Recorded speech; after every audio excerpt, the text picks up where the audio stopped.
நாமத்தினாலே இந்த மாலை பொழுதிலே இந்த பெரும்பாக்கம் பகுதியில் இருக்கிற ஜனங்களை நாங்கள் வாழ்த்துகிறோம், ஆசீர்வதிக்கிறோம். அவர் நல்லவராகவே இருக்கிறார்.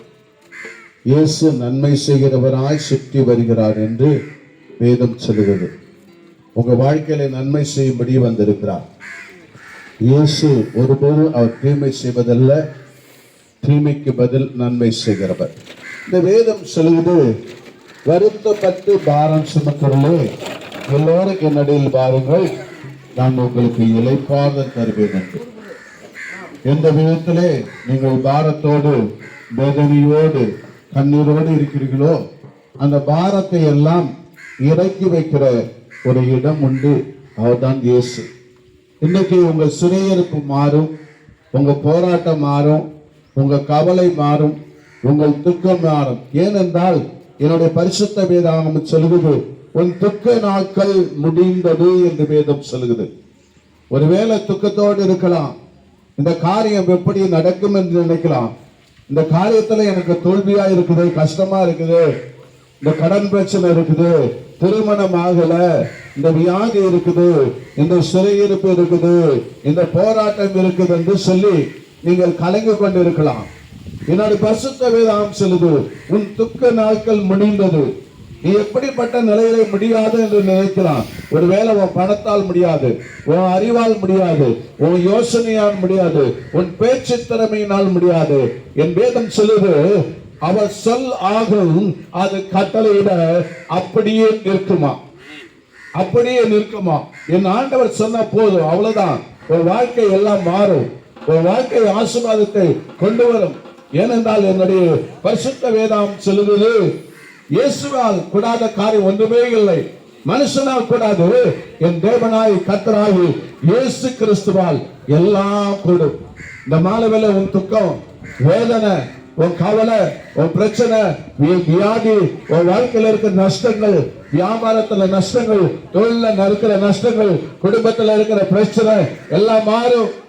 இயேசுவே எனக்கு ஒரு வாழ்வு தாங்கன்னு சொன்னீங்கன்னா, இயேசுவே எனக்கு உம்முடைய கிருபையை விளங்க பண்ணுங்கன்னு சொன்னீங்கன்னா, ஆண்டவர் உனக்கு உதவி செய்வார். ஏனென்றால் என்னுடைய வேதம் சொல்லுவது, உலகம் முழுவதும் நீ ஆதாயப்படுத்திக் கொள்ளலாம், உன் ஜீவனை நஷ்டப்படுத்தாதே என்று சொல்லுகிறது. ஜீவன் கொடுக்கவும் அது பரிபூர்ண படவுமே வந்தேன் என்று என்னை இயேசு கிறிஸ்து சொல்கிறார். உனங்களுடைய வாழ்க்கையிலே பரலோக ராஜ்யத்தை கொடுப்பதற்கு, ஆண்டவருடைய ஆசீர்வாதத்தை கொடுப்பதற்காக உலகத்தில் வந்தார். இந்த உலகத்திலே, இந்திய தேசத்திலே மிஸ் இந்தியா என்ற ஒரு சகோதரி இருந்தாங்க. அவங்க நல்ல பேர் பெற்றவர்களாக இருந்தாங்க. அவளை தேடி பல நடிகர்கள் கடந்து போனாங்க. பல பிரபலமான தொழில் அதிபர்கள் அவரை கொண்டு போய் அவளை தொடர்பு கொண்டு அவளுடைய எல்லா அட்வர்டைஸ்மெண்டிலும் படத்திலும் நடிக்க வைத்தார்கள். ஏனென்றால் அவள் இந்திய தேசத்திலே ஒரு அழகானவள். அவள் மிஸ் இந்தியா என்று பெயரிடப்பட்டபடியினாலே, அந்த பட்டத்தை சூட்டினபடியினாலே அவளுக்கு அந்த மேன்மை உண்டானது. அவளுடைய வாழ்க்கையிலே தரித்திரமான நிலையில் இருந்தால் வர வர ஒரு 2 ஆண்டுகளுக்குள் பல கோடிக்கு அதிபதியானார்.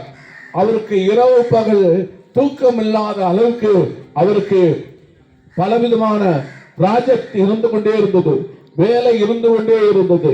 உலகம் முழுவதும் ஆதாயப்படுத்திக் கொண்டால் அந்த ஒரே ஒரு மிஸ் இந்தியாங்கிற ஒரு பெயரினால். ஆனால் சில ஆண்டுகள் கழித்து அவருடைய வாழ்க்கையில ஒரு விபத்து நடந்தது. அந்த விபத்து நிமித்தம் அவருடைய வாழ்க்கையில எல்லாம் தோல்வியானது. இருந்த பணம் நஷ்டமானது. எந்தெந்த திரைப்பட தொழில் அதிபர்கள் வந்து அவரை புக் பண்ணார்களோ அத்தனை பேர் விலகினார்கள். அவரை விட்டு எல்லா விலகி விலகி விலகி கடைசியாய் தனிமையாய் காணப்பட்டால், சில நாட்கள் கழித்து மறித்து விட்டால். அருமையானவர்களே, ஜீவன் உண்டாயிருக்கவும் பரிபூர்ண படவுமே வந்த என்று சொன்ன ஆண்டவர், உலகம் முழுவதும் அந்த மகள் ஆதாயப்படுத்திக் கொண்டால். தன்னுடைய இந்திய தேசத்தில் இல்லாத செல்வாக்கு அத்தனையும் சில ஆண்டுகள் சம்பாதித்தாள். ஆனால் விபத்து ஆகி மறித்த போது அவளோடு கூட யாருமே இல்லை. அவளை கொண்டு வந்ததும் இல்லை, கொண்டு போவதும் இல்லை.